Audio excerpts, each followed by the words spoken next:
welcome in school leadership and management class। आज की इस क्लास में मैं विद्यालय वित्त के विषय में अपना लेक्चर प्रस्तुत करने जा रही हूँ। जैसा कि विद्यालय वित्त से हमारा अभिप्राय उस निवेश से होता है जो शिक्षण संस्थाएं शिक्षा प्रबंधन के लिए अपने जो मानवीय संसाधन हैं या जो उनके भौतिक संसाधन हैं उनमें ये इस धन का प्रयोग किया जाता है और इसमें आय और व्यय दोनों का भाव निहित होता है। इसी के आधार पर किसी व्यक्ति और संस्था में होने वाले आय और व्यय का हम अनुमान लगा सकते हैं। प्रत्येक विद्यालय में आय व्यय का विवरण एक वर्ष के लिए बनाया जाता है, जिसको कि एक वित्तीय वर्ष भी कहा जाता है। स्कूल फाइनेंस के अंतर्गत refers to the process of planning, obtaining, allocating and utilizing financial resources for the effective functioning of the school. It ensure smooth educational operations। जो शिक्षा वित्त है इसमें जो भी शिक्षा के संदर्भ में जो भी कार्य किए जाते हैं, चाहे वो मानवीय संसाधन से रिलेटेड हों या भौतिक संसाधनों से रिलेटेड हों, तो उनकी हम प्लानिंग करते हैं, उनको प्राप्त करने की कोशिश करते हैं, उनमें धन को एलोकेट करते हैं और उनको यूटिलाइज़ करते हैं, जिससे कि विद्यालय के अंतर्गत जितने भी शैक्षिक कार्य हैं वो आसानी से उनको किया जा सके। Objective of the school finance, जो शिक्षा वित्त का जो उद्देश्य है, provide adequate fund for quality education. गुणात्मक शिक्षा के लिए इसमें धन की व्यवस्था करना कि विद्यालय किस तरीके से गुणात्मक शिक्षा क्वालिटी एजुकेशन दे, उसके लिए धन होना अति आवश्यक है। तो उसके लिए एक एडिक्वेट फंड की व्यवस्था इसके अंतर्गत की जाती है। And ensure equitable distribution of resources. इसमें जो भी विद्यालय के अंतर्गत मानवीय संसाधन होते हैं, भौतिक संसाधन होते हैं, तो उसमें शिक्षा वित्त के द्वारा हम जो डिस्ट्रीब्यूशन करते हैं, हम इक्विटेबल डिस्ट्रीब्यूशन करते हैं कि कौन सा धन हम किस मद पर कितना धन हम खर्च करेंगे। तो जो डिस्ट्रीब्यूशन होगा वो इक्विटेबल होगा, समान रूप से हम सबको इम्पोर्टेंस देंगे। नेक्स्ट है सपोर्ट इंफ्रास्ट्रक्चर एंड फैसिलिटीज़। विद्यालय के अंतर्गत हर वर्ष हमें इंफ्रास्ट्रक्चर और दूसरी फैसिलिटीज़ जो है हमें देनी पड़ती हैं, मतलब नई नई चीज़ों को हमें लगाना पड़ता है। जैसे कि कुछ रिनोवेशंस कराने होते हैं, तो इसके लिए हमें धन की आवश्यकता होती है। तो वो शिक्षा वित्त के माध्यम से ही वो हम इंफ्रास्ट्रक्चर और जो फैसिलिटीज़ हम प्रोवाइड करते हैं उसमें भी धन की आवश्यकता होती है और इसी के माध्यम से इसको सपोर्ट किया जाता है।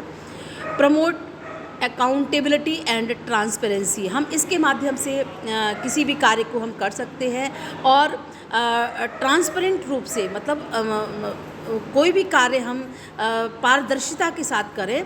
तो स्कूल का जो शिक्षा वित्त है, अगर हम इक्विटेबल डिस्ट्रीब्यूशन करते हैं तभी वो अकाउंटेबिलिटी बनी रहेगी और ट्रांसपेरेंसी भी वहाँ पर होगी। एनहांस टीचिंग लर्निंग प्रोसेस, और इससे क्या होता है, जो विद्यालय की जो टीचिंग लर्निंग प्रोसेस हैं वो एनहांस होती हैं और वहाँ पर गुणात्मक शिक्षा क्वालिटी एजुकेशन देने का प्रयास किया जाता है। Sources of the school finance, अब जो स्कूल फाइनेंस को हम कहाँ कहाँ से प्राप्त करते हैं, तो सबसे पहले जो स्कूल फाइनेंस है वो गवर्नमेंट ग्रांट एंड एड के माध्यम से प्राप्त किया जाता है। यानी कि सरकार के माध्यम से जो ग्रांट आती है उसके माध्यम से हम स्कूल का जो फाइनेंस है उसको हम प्राप्त करते हैं। तो ये मुख्य एस्पेक्ट है। दूसरा है tuition fee and other school fees.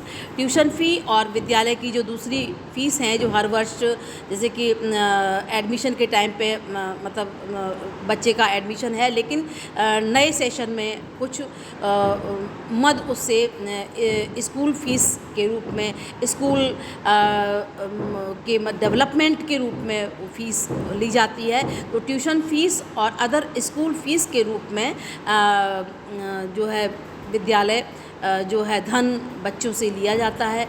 Third है डोनेशन एंड कम्युनिटी कंट्रीब्यूशन। इसमें समाज के जो सक्षम लोग हैं, जो समाज के ऐसे लोग हैं जो कि वो विद्यालय में दान के माध्यम से और विभिन्न अपने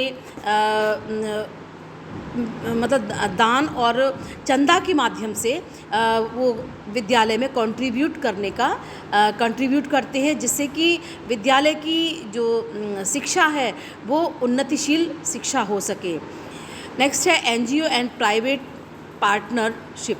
एनजीओज़ जो नॉन गवर्नमेंटल ऑर्गेनाइजेशंस हैं और जो प्राइवेट पार्टनरशिप के आधार पर भी हमको स्कूल फाइनेंस के लिए धन मिलता है। नेक्स्ट है फंड रेजिंग प्रोग्राम। विद्यालय के द्वारा भी फंड रेजिंग प्रोग्राम्स चलाए जाते हैं, जिससे कि विद्यालय की शिक्षा व्यवस्था को सुचारू रूप से चलाया जा सके।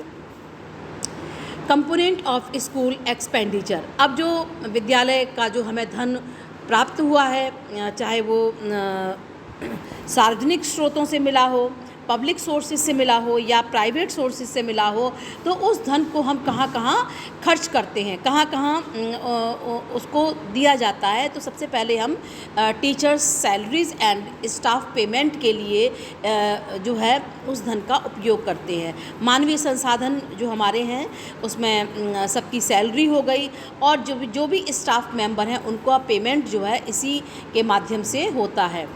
दूसरा है infrastructure development and maintenance. Infrastructure, नया इंफ्रास्ट्रक्चर हमको डेवलप करना और जो पुराना है उसको मेंटेन करना भी हम जो है स्कूल एक्सपेंडिचर के अंतर्गत आता है। नेक्स्ट है टीचिंग लर्निंग मटेरियल। हम हर टीचिंग लर्निंग मटेरियल हर वर्ष कुछ ना कुछ उसमें नया लाते हैं, तो वो भी विद्यालय के खर्च में आता है। नेक्स्ट है को curricular and extra curricular activities भी स्कूल के एक्सपेंडिचर के अंतर्गत आते हैं, कि जो को करिकुलर एक्टिविटीज़ हम कराते हैं या एक्स्ट्रा को करिकुलर एक्टिविटीज़ कराते हैं वो भी इसके अंतर्गत खर्च में आएगा।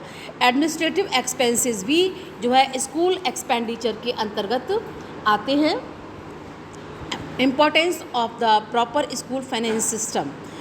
अगर विद्यालय के अंतर्गत जो फाइनेंस सिस्टम अच्छा होता है तो इसका महत्व होता है कि prevent misuse of the fund.